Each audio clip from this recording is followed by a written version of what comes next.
You are now listening to Mondays with Mike Martinez. Hey guys, welcome back to another exciting episode of Mondays with Mike. I have my favorite person here in the whole wide world with me, my beautiful, amazing wife, Nataly. And the last time we did a podcast was almost a year ago when I first launched the show, just to introduce my wife and some of the things we do. So this is a follow-up for how we're doing this year and some of the roles that Nataly does as a chief operating officer. So how you doing, baby? How you feeling? Hi, guys. I'm doing great. Thank you. Good. So I wanted to talk about how our business has grown this year. We really haven't shared it with the world and the people that follow us, people that follow the show. They probably don't know how we're doing this year compared to last year. So for starters, can you talk about what you do for the company now this year? Yes, as a COO, I basically, my focus is in operations. I do everything regarding operations. So I focus on every department, making sure operations, all the back end, it's going smooth. Making sure every employee is hitting their targets, payroll.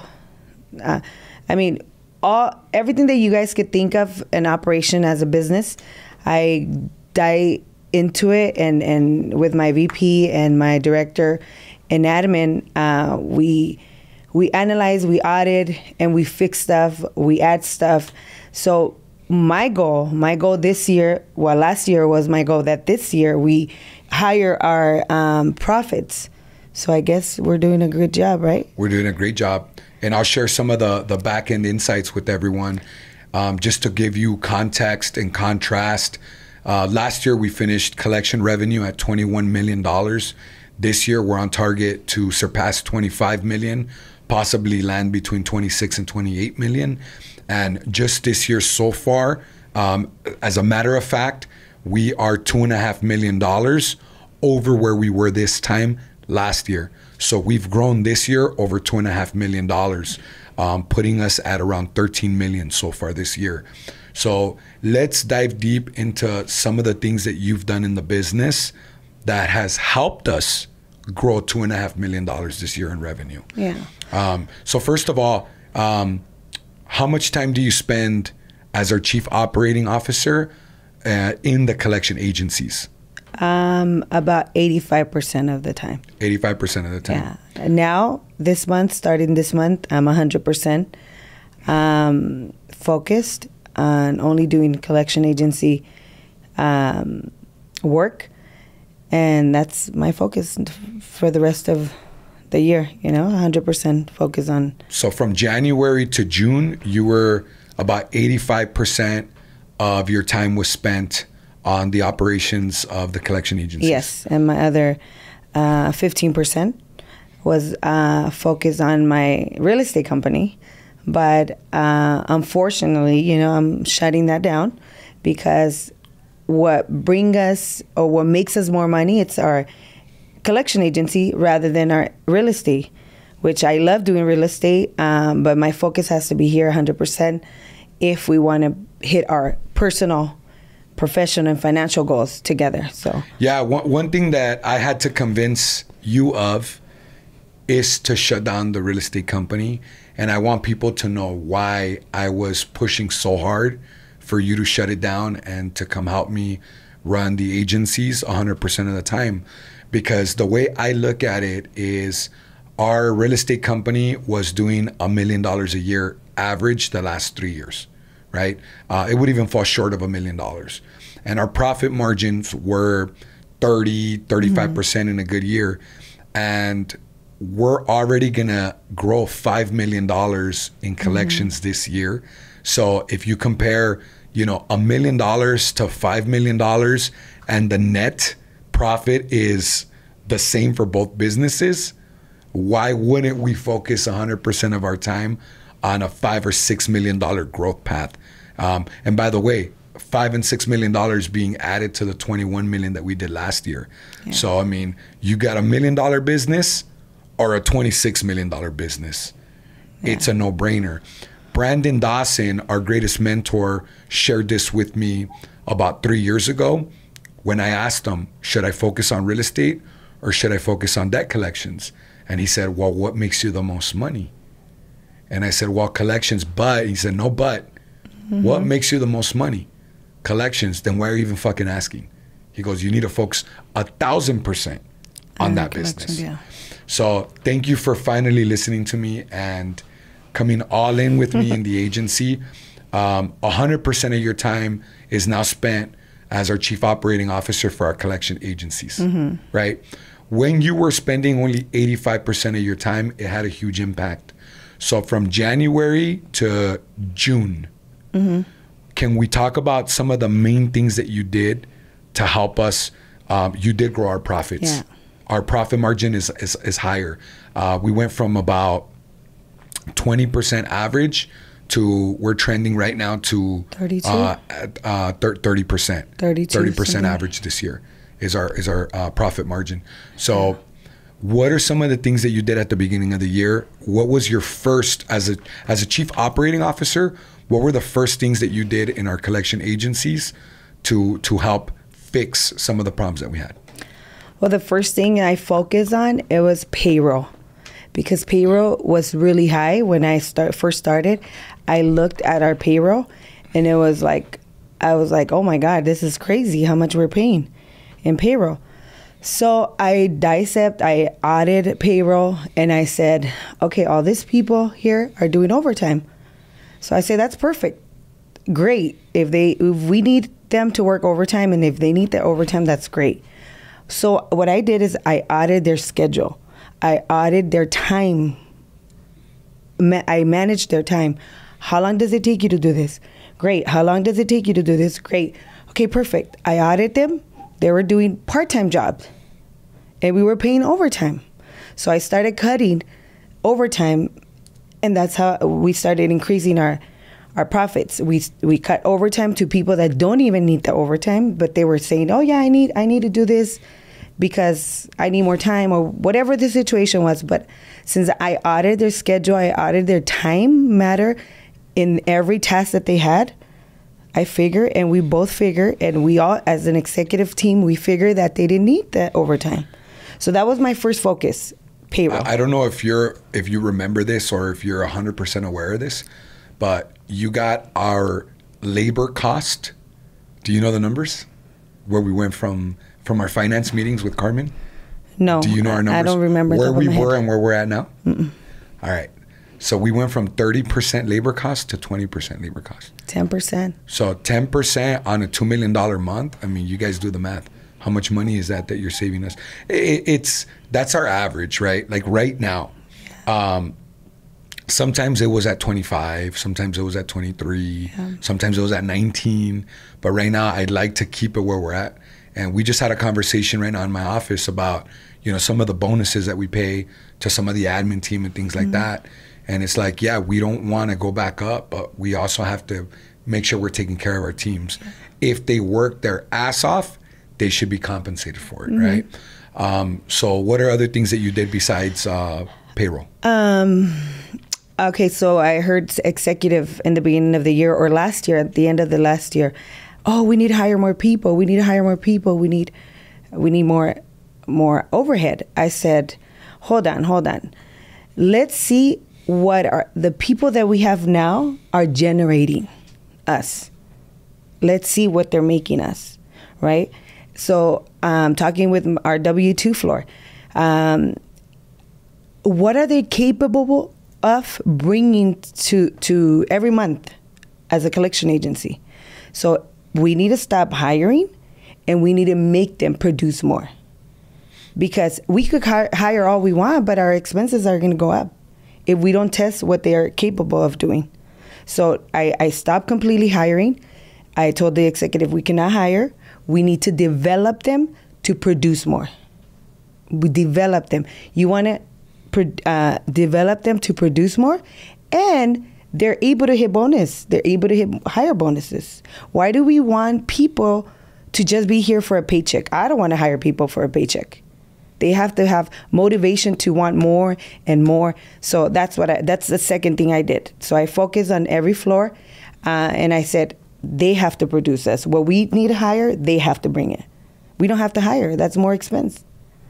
Unless they're capped and they can't produce anymore, then we start hiring. Right? Because we just think, you guys at home or at your office, if you're a businessman, think of the people that you're going to hire. Yes, they're going to produce. That's going to be more payroll. But then the people that are not producing in your company, they're going to be just there for a paycheck, or they're just, not hitting numbers, not hitting targets. And you don't want that. You don't want your executive or your management to focus on the new team and let your other team die. So I'm complete against that. So sometimes we have a debate, like Michael, like 2 weeks ago or a week ago, he gave a thumbs up to hire. But then I came to him, I said, no, we still have 4 people that are low performers. They need to focus, our team, our executives and managers need to focus on developing them. Or firing them. Or firing them if this job is not for them, It's hard to say, but if they're not developing them, why were they even thinking of trying to hire someone else? Yeah. So no, I told Michael, I'm not okay with hiring now.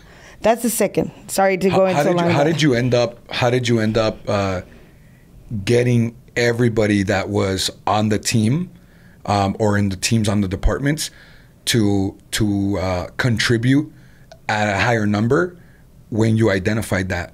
Because from what I remember, I had strict instructions that if they were not hitting targets, they had to be terminated, right?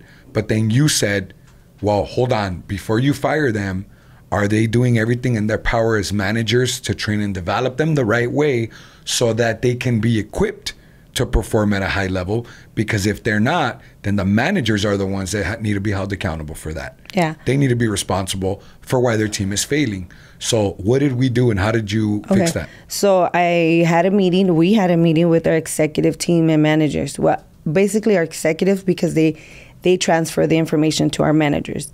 And I said, we cannot, just because they're not performing, we cannot fire them just, they're not performing. How do I know that my executives are not doing or are doing everything in their hands to make them hit their target or have them hit their goals, right? So I said, no, there has to be a structure. So what I did is I said, you guys have to have a process of, for example, if you have a lower team, a person that has a low performer, you need to get with him and you need to coach them. And I need to see that coaching, that he signed, that he received that coaching. So, for example, if he's in low, in calls, okay, what did you do to make his job or his job easier, or his job to be able to do those calls? What did you do? So document it. Oh, well, you know what, Nataly, I got with him. I recorded my training with him, and this is what I did. Boom. Then the employee signs, yes, I did receive the training. So now we have a history that those employees are getting trained. And if they don't get the hang of the job, or if they're not capable of handling this job, then I'm sorry, this job is not for you. And that's when termination comes. Yeah, so we've been taught by 10X, by Cardone Ventures, that they're either a will or a skill issue, right? Mm-hmm. So either way, we cannot have them working for us. If they're not willing to put in the work and do what they got to do to be successful and contribute to the company, mm-hmm. then they can't work for us. Or if they don't have the skill after we've done everything to give them the skills, after we've done all the trainings that we could to develop them, and they still don't have the skill, it's more of a competency. They're not competent for this job. It's just not for them. Or maybe that position's not for them. Maybe if you rotate him, or you put him in another department as a manager, as a team lead, or as a closer, or as admin, maybe you need to see where his or hers identify. That's the word. You need to identify if they're great at comprehension, then offer him another position. Maybe he's not a closer. Maybe he's not a salesperson. Maybe he's good at admin. You have to identify analytical people are you great. have to identify your employee, because you really don't want to lose your employees. You want to give them the opportunity and to be successful here within your company. But if they don't comprehend, if they don't get it and stuff, then obviously they're not meant to be at your company or within our company. And you can tell if you're paying attention to the employees, right? You could tell if they're a will issue, like if they're just not willing. Unfortunately, I had to let go of my executive assistant that's been with us for 3 years, almost 3 years, right? Very long time.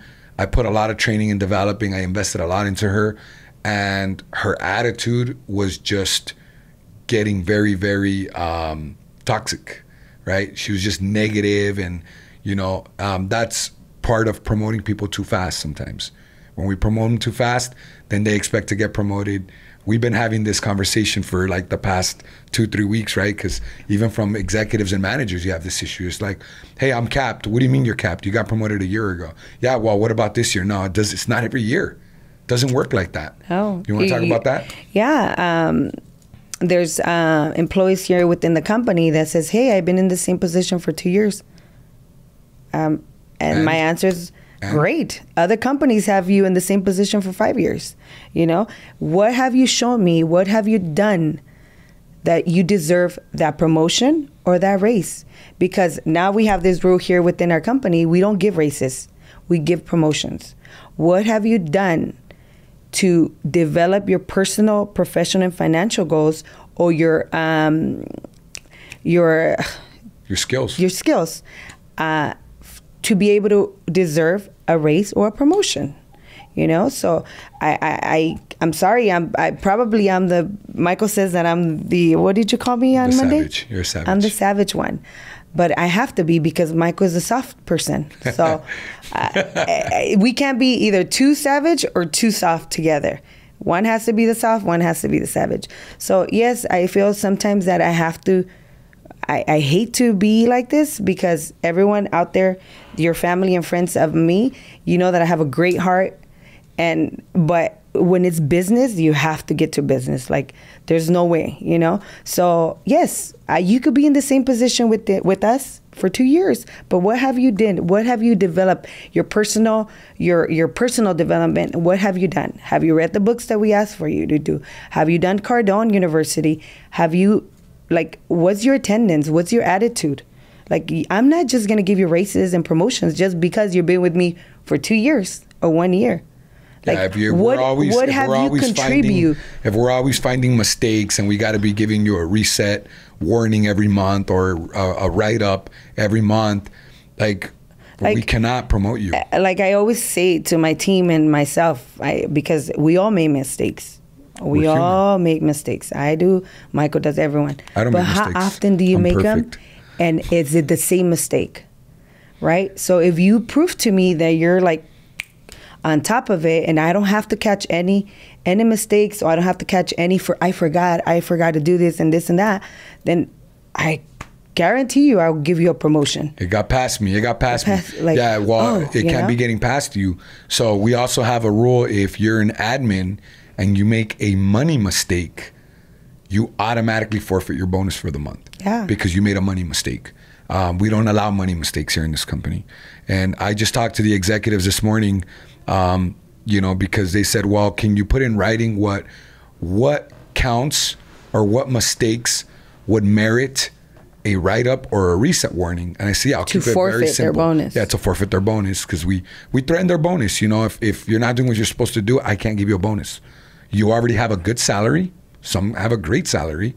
And in order for you to get your bonus, you have to exceed my expectations. Mm-hmm. You got to do more than our minimum targets. Mm-hmm. You have to exceed them, right? You have to impress us for us to be able to give you a nice, fat, chunky bonus.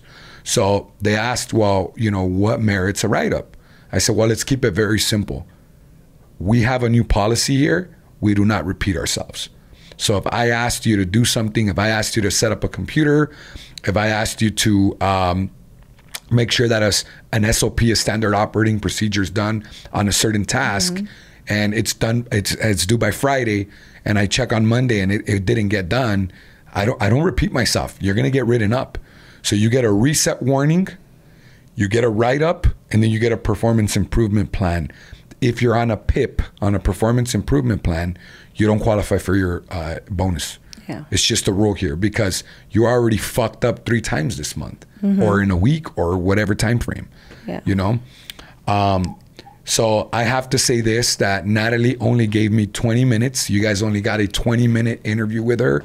But thank you, baby, for doing this. I know you're super, super busy, so thanks for giving me 20 minutes. Thank you, guys. I just want to say that she has been a huge impact to the business this year. I think to your life, honey, to your life. Well, to my life. You've been an impact to my life. So I think because of you, you've been a huge contributor to our growth, to the discipline and the accountability that the company and the people in it have.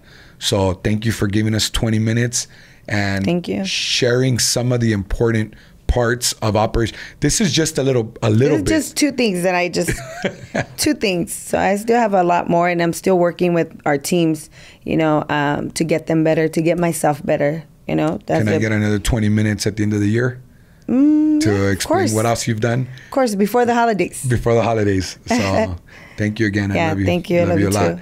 All right, guys. Hey, I hope this helped you for your operations in your business.